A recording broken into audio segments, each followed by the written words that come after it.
In years gone by, it would have earned Tamworth a lucrative replay away at Spurs. Big Ange can understand why lower league clubs might be frustrated that they were scrapped.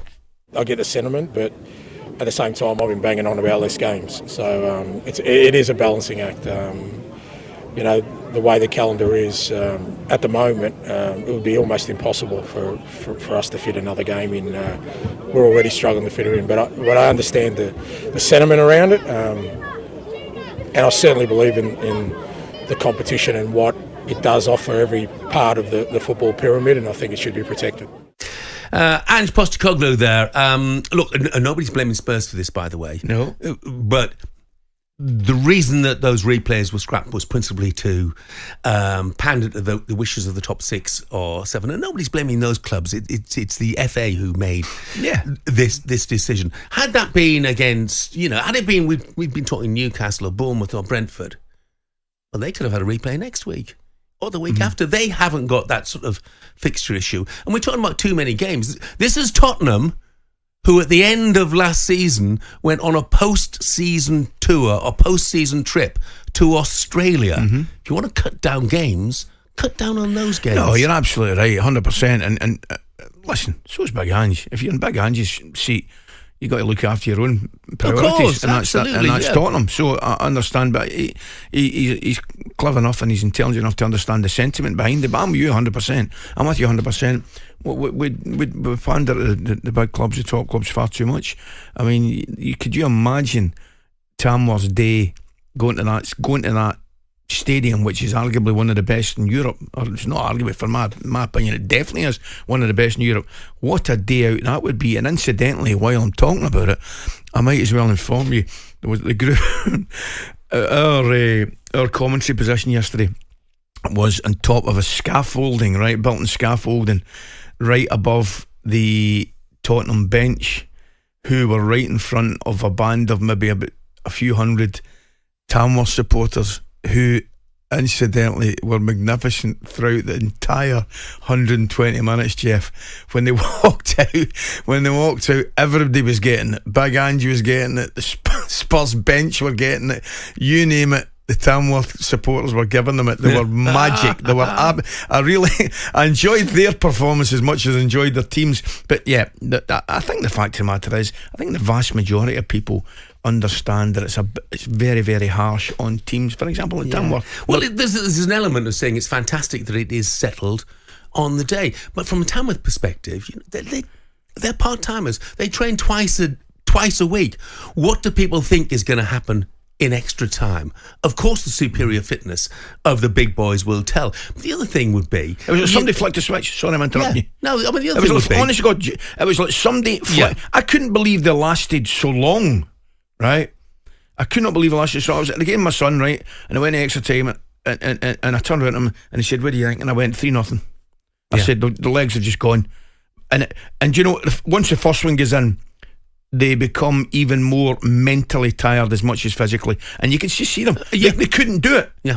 And it's to their eternal credit they did it for as long as they did. And by the way, if there was a prospect of a replay in that game, you know what? The chances are Ange would have started Dominic Solanke, and he would start at Kulusevski, and he would have started Son, because he would be aware that they could not afford to face a replay. As it was, he didn't. He could afford to leave them sitting on the bench until things got a bit tricky, by the way. And then he has to bring them all on. Greeno, regular contributor, says, absolute joke, no replays. Our replay with Manchester United 20 years ago saved my club, Exeter City, from extinction. Small clubs need these replays. I'm afraid it's a case that it's gone, and I suspect it's gone for good. Let's get more on this with SGA Sports Journalist of the Year, co-host of the Sunday edition, Henry Winter, who was at Arsenal against United yesterday. Morning, Henry. Good morning, Henry. Morning, Jeff. Morning, Ali. Completely agree with everything you've just said there. You don't need me on. You said it all. I was just going to ask you what your views were, but that's brilliant. Well, look, I mean, it was a shame for Tamworth in the end. They could have won the game. That was the amazing thing. The best moment of the weekend for me, though, before we move on to the Arsenal game, the best moment of the weekend was to see the Tottenham staff not being able to squeeze into the dugout there and be lined up on chairs by the touchline. I mean, what do they all do, Henry?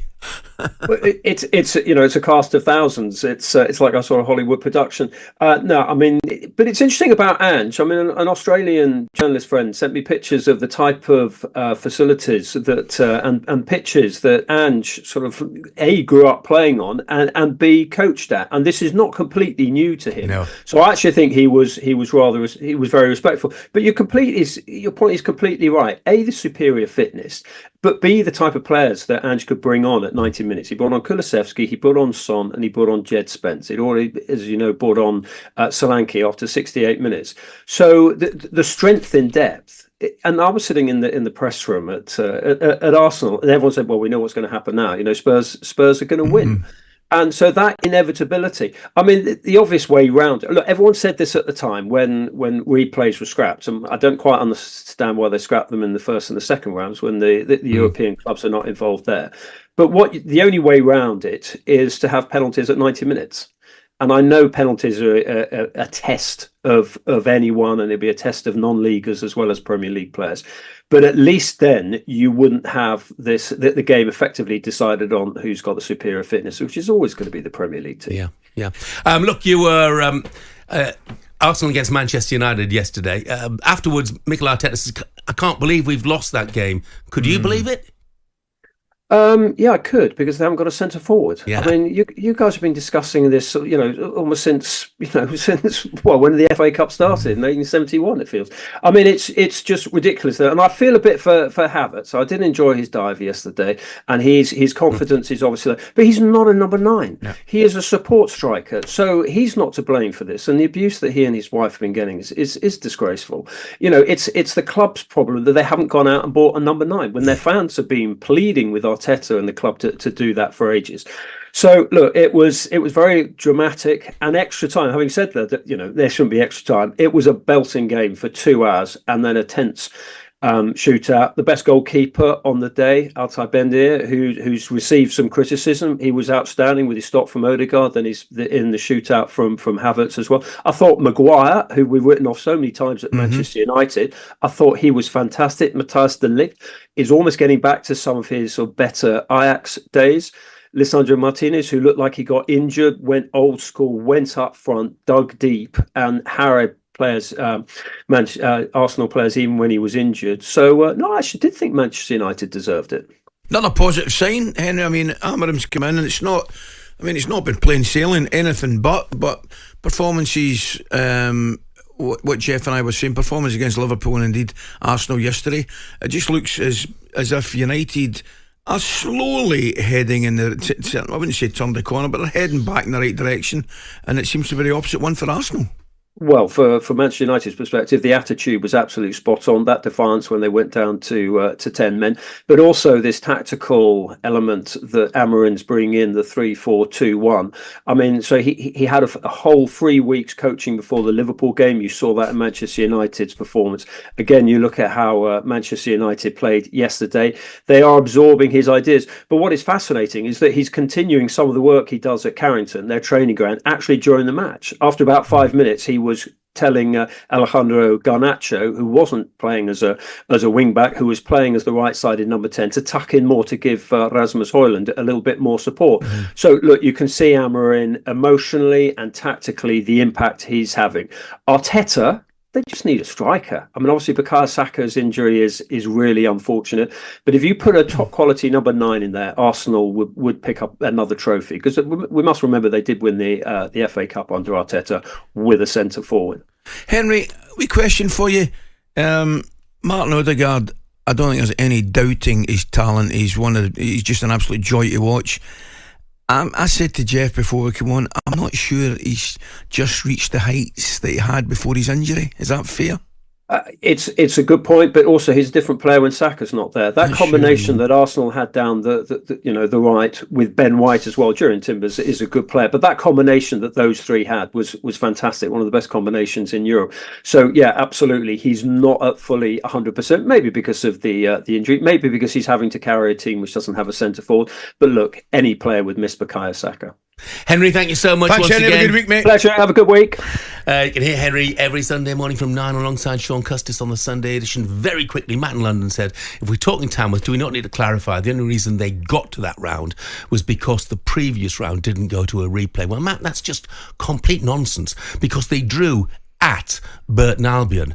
On that day, at Burton Albion, they had more shots, more corners, more possession, and Burton Albion, bottom of League One. There's every prospect that they would have gone back to the Lamb and beaten Burton Albion had there been a replay, and still played Spurs.